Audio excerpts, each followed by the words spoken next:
तो hello hi everyone. तो मैं सोल सिंह लोधी। तो आपका स्वागत है आपके अपने YouTube channel soul math classes पर। तो आज की क्लास में हम पढ़ने वाले हैं अध्याय 2 जो कक्षा 10 के अंतर्गत आता है।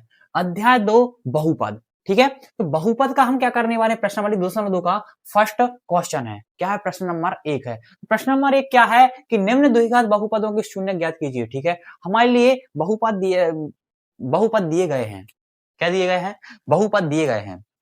ठीक है, तो उनको हम क्या करना है, निम्न द्विघात बहुपदों के शून्य ज्ञात कीजिए। ठीक है, उनके शून्य ज्ञात करने हैं। फिर क्या बताना है, और शून्यकों और गुणांकों के बीच के संबंध की जांच करनी है। शून्यकों या इसके आंसर के लिए वो शून्यक होते हैं। उन शून्यकों, पता है कि द्विघात बहुपद के हमेशा दो शून्य निकलते हैं। ठीक है, दो शून्यक हमारे लिए प्राप्त होते हैं। तो दो शून्यक हम प्राप्त होंगे उन शून्यकों तथा इसके गुणांकों। हमने क्या बताया था कि जो द्विघात बहुपद होता है उसका कुछ क्या होता है, इसका व्यापक रूप होता है ax² plus bx plus c।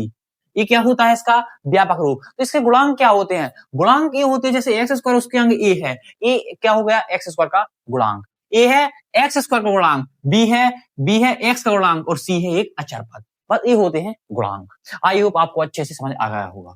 ठीक है, अब देखते हैं कि अब हम क्वेश्चन के बाद क्वेश्चन का जो फर्स्ट क्वेश्चन उसका फर्स्ट पार्ट है, तो फर्स्ट पार्ट हम बड़ी आसानी से सॉल्व करेंगे। अच्छे से यदि आप ध्यान से समझ लोगे तो आपके लिए एक भी क्वेश्चन फिर प्रॉब्लम नहीं आएगी। सेम ही क्वेश्चन है, इसी प्रकार का चैप्टर नंबर 4 है द्विघात समीकरण कि उसमें भी आपसे बिल्कुल आराम से सॉल्व हो जाएंगे यदि आप अच्छे से यहाँ पे समझ लोगे। ठीक है, तो सबसे पहले स्टेप क्या होता है, इसको सॉल्व करने के लिए हमको देखना है कि x² गुणांक क्या है। फर्स्ट ऑफ ऑल तो हमने देखा कि x² गुणांक हमारे लिए यहाँ पे कुछ दिया नहीं, तो हम क्या मान लेते हैं कि 1 है। क्या मान लेंगे हम कि 1 है। ठीक है, तो हम क्या करेंगे इसके बाद कि फर्स्ट ऑफ ऑल एक जो गुणांक है x² का, उस गुणांक का हम अचर पद से क्या कर देंगे, गुणा कर देंगे। इसका अचर पद क्या है, 8 है। क्या है, 8 है। ठीक है, तो हम क्या करेंगे, सबसे पहले इनका गुणा करें। 1 का 8 में करेंगे तो हम 1 का 8 बार करो तो 8 आएगा। ठीक है, तो 8 के हम क्या निकाल लेंगे, हम सबसे पहले फैक्टर। क्या निकालेंगे हम, फैक्टर। सबसे पहले निकालो फैक्टर। 2 4 जा 8 यानी 2 चौके 8, फिर 2 दूनी 4, 2 एकम 2। ये निकाल लीजिए हमने फैक्टर। अब हमको फैक्टर से क्या करना है, इनको जोड़े या घटाएं तो हमारे लिए बीच का पद प्राप्त हो माइनस का 2x, तथा इनको गुणा करें तो हमारे लिए 8 प्राप्त हो। उनका गुणा करें तो हमारे लिए 8 प्राप्त हो, तथा यदि हम उनको जोड़ें या घटाएं तो हमारे लिए बीच का पद यानी माइनस का 2 प्राप्त हो। यहाँ पे जो भी हो का मतलब वही, मतलब अलग अलग क्वेश्चन में अलग अलग हो गए। ठीक है, तो इसमें हमको क्या करना है, इनको जोड़ने या घटाने पर हमको बीच का पद चाहिए माइनस का 2x, तथा हमको इनका गुणा करने पर करना चाहिए 8 चाहिए। तो हम कैसे देखेंगे कि सबसे पहले हम x² का x² लिखा रहने देंगे। अब हम देखेंगे कि माइनस का 2x कैसे प्राप्त होता। यदि हम देखें 2 दूनी 4, यदि माइनस का 4x कर दें और प्लस का 2x कर दें। ठीक है, माइनस का 4x कर देते हैं और प्लस का 2x, तो देखो बड़ी संख्या हमारे पास माइनस की है, तो माइनस का 4x प्लस के 2x माइनस का 2x हो जाएंगे। ठीक है, तो हमारे बीच का पद प्राप्त हो गया। तो ऐसे ही हम करेंगे कि x² माइनस का 4x, मतलब इसकी जगह पे हम क्या रखेंगे, माइनस का 4x प्लस का 2x। देखो इनको गुणा करने पर 4 दूनी 8 प्राप्त हो रहा प्राप्त, बस वही है। और उनको जोड़ने घटाने पर माइनस का 2x भी प्राप्त हो रहा है। बस ऐसे सिंपल सा मेथड है बिल्कुल। ठीक है, तो हम क्या करेंगे, x² का x² लिखा रहने देंगे, फिर इसकी जगह पे हम क्या करेंगे, इसको रख देंगे माइनस का 4x प्लस का 2x, और माइनस का 8 है तो माइनस का 8। ठीक है, माइनस का 8। अब हम क्या करेंगे, 2 पार्ट बना लेंगे। क्या कर लेंगे, 2 पार्ट में से डिवाइड कर लेंगे। दूसरा पेन कहां है, हाँ, 1 और 1 2। सबसे पहले देखेंगे हम फर्स्ट पार्ट में कॉमन। सबसे पहले हम क्या देखेंगे, फर्स्ट पार्ट में कॉमन। इस पार्ट में हमारे लिए क्या कॉमन दिखाई दे रहा है, सबसे पहले इस वाले में, फिर उसके बाद हम देखेंगे इस वाले में। तो इस वाले हमको क्या कॉमन दिखाई रहा है, ऐसा देखो, ऐसी चीज देखो जो दोनों में हो। एक्स दिख रहा है हमको कि दोनों में है एक्स। क्या दिख रहा है हमको कि एक्स तो दोनों में, 4 तो हमको दिखाई नहीं रहा, दोनों में नहीं दिखाई दे रहा हमको। हमने क्या देखा कि एक्स है जो कि कॉमन है, तो हमने एक्स को क्या ले लिया, हमने कॉमन ले लिया। ठीक है, एक्स को हमने ले लिया कॉमन। अब यहाँ पे 2x थे, x² यानी x को लेते x यानी 2x, तो 2x थे तो एक x हमने कॉमन ले लिया। तो अब क्या, कितने x बचे उसके पास, ओनली 1x। कितने x बचे, ओनली 1x माइनस। अब हम देखेंगे 4x में से हमने x तो ले लिया उसका। ठीक है, तो उसके पास क्या बचा, ओनली 4 बचा, ओनली सिंगल 4 बचा। अब हम लगा है प्लस, तो हम जो कहते हैं प्लस लगा देंगे। अब देखेंगे 2x माइनस 8, यानी सेकंड पार्ट में कॉमन क्या है, सेकंड पार्ट में कॉमन क्या है, तो सेकंड पार्ट में हमको दिखाई दे रहा है कि 2 कॉमन है। क्या दिखाई दे रहा है कि 2 कॉमन है। x तो हम कॉमन हो नहीं सकता क्योंकि दोनों में है ही नहीं, ठीक है। तो x 2 हमने के लिए कॉमन ले लिया, तो यहाँ पे क्या बचा, ओनली x, क्योंकि इसका 2 हमने ले लिया तो ओनली क्या बचा, x बचा, ठीक है। अब माइनस 2 का 8 में कितनी बार जा रहा, इसके 8 में से हमने क्या मतलब 8 में क्या देंगे हम, 2 का क्या देंगे भाग, कि कितनी बार जा रहा है, 2 का कितनी बार जा रहा है, 4 बार, ठीक है। तो यहाँ पे क्या आ जाएगा 4, ठीक है। अब हम देखेंगे कि देखो क्या दिखाई दे रहा कि ए और ए पार्ट बिल्कुल सेम है। कैसे है, सेम, समान हमेशा आने ही चाहिए। यदि ये समान नहीं आ रहे समझ लेना कि आपका गड़बड़ है आंसर, ठीक है। अब हम क्या देखेंगे कि सबसे पहले एक हम बना लेंगे जुड़ा, इनका जो बाहर है, ब्रैकेट के बाहर है उनका एक जुड़ा बना लेंगे। क्या है, x प्लस 2, इनको इक्वल कर देंगे 0 के, ठीक है। और एक बार दिया हमारे लिए, एक ब्रैकेट में सेम है ना, दोनों ब्रैकेट में, तो एक ब्रैकेट के बस हमको लिख लेना x माइनस 4 बराबर में 0, ठीक है। अब हम क्या कर लेंगे, x के मान निकाल लेंगे। x का मान आ गया यहाँ पे माइनस का 2, यहाँ पे x का मान आ गया 4। आई होप आपको अच्छे समझ आ रहा होगा, ठीक है।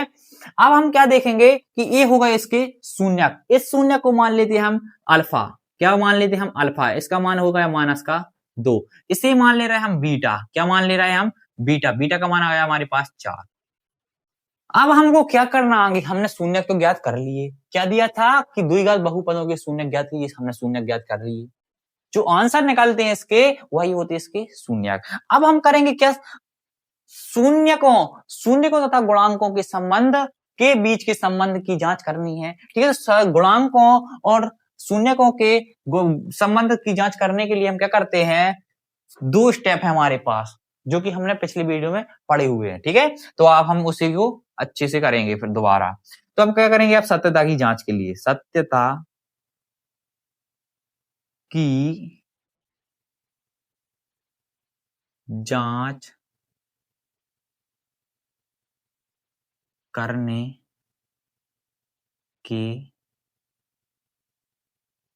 लिए, सत्यता की जांच करने के लिए हम क्या करेंगे, फर्स्ट स्टेप हमारे पास क्या कि शून्यकों का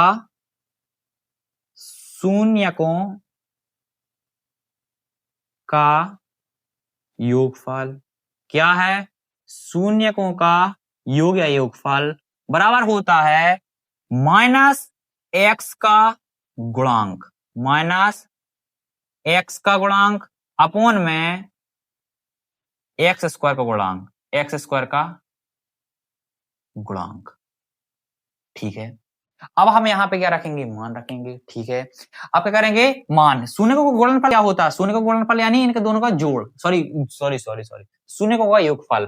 तो क्या करेंगे हम, शून्यकों का योगफल, इनका योगफल यानी इनका प्लस करना, अल्फा प्लस बीटा इक्वल में क्या करेंगे हम, एक्स का गुणांक यानी एक्स का गुणांक क्या होता है बी, एक्स का गुणांक क्या होता है बी अपॉन, और एक्स स्क्वायर का गुणांक क्या होता है हमेशा ए, क्या होता है ए। अब अल्फा का मान रखेंगे, बीटा का मान रखेंगे, माइनस बी का मान रखेंगे और ए का मान रखेंगे, ठीक है। अल्फा का मान हमारे पास क्या है, माइनस का 2 प्लस बीटा का मान रखेंगे हम 4 बराबर में माइनस बी, यानी माइनस लगा देंगे, माइनस है पहले से। बी का मान क्या है, बी का मान देखेंगे हम क्या है, एक्स का गुणांक माइनस का 2, क्या है माइनस का 2 अपॉन में ए का मान क्या है हमारे पास 1, ठीक है। इसके लिए हम यहाँ पे कर दे रहे हैं और बाकी, ठीक है। अब माइनस का 2 और प्लस के 4 कितने हो गए, ओनली 2। यहाँ पे माइनस और माइनस क्या हो गए, प्लस प्लस, और 2 का 1 में जा रहा तो एक बार हमने क्या देखा कि ये साइड्स कैसी आ गई हैं, दोनों साइड। अब हम सेकंड मतलब जो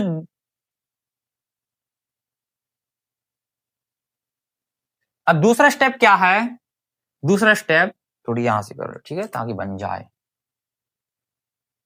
दूसरा स्टेप में करना है हमको, दूसरे स्टेप में शून्यकों का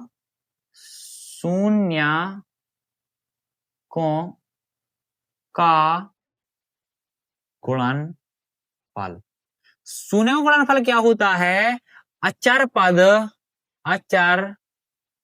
पद अपॉन में एक्स स्क्वायर का गुणांक, क्या होता है एक्स स्क्वायर का गुणांक। शून्यकों का गुणनफल मतलब शून्य का गुणनफल मतलब अल्फा इंटू बीटा, यानी उनका गुणा करना, ठीक है। इक्वल में अचर पद क्या होता है सी, एक्स स्क्वायर गुणांक क्या होता है ए, ठीक है, सी अपॉन ए, जैसे बना देगा, ठीक है। अल्फा का मान हमारे पास क्या दिया है, माइनस का दो इंटू में ये क्या दिया है, बीटा का मान हमारे पास 4 दिया है। अब सी का मान देखेंगे, सी का मान दिया मान लिए -8, चिन्ह शायद लेते हैं हमेशा, -8 अपॉन में ए का मान है हमारे पास 1, ठीक है। तो हम इनका गुणा करेंगे, 4 दूनी 8 और माइनस का तो -8 इक्वल में -8। हमने क्या देखा कि ये दोनों साइड्स भी इक्वल आ चुकी हैं, ठीक है, इक्वल आ चुकी हैं। तो हमको इससे क्या सिद्ध हुआ कि जो हमने शून्य निकाले हुए हैं बहुपद के वह बिल्कुल सत्य है, ठीक है। तो सत्यता की जांच बिल्कुल सेम है, ऐसे ही सत्यता की जांच हमको प्रत्येक क्वेश्चन में करनी है, यानी प्रत्येक पार्ट में करनी है, चैप्टर नंबर क्वेश्चन नंबर 1 की, ठीक है।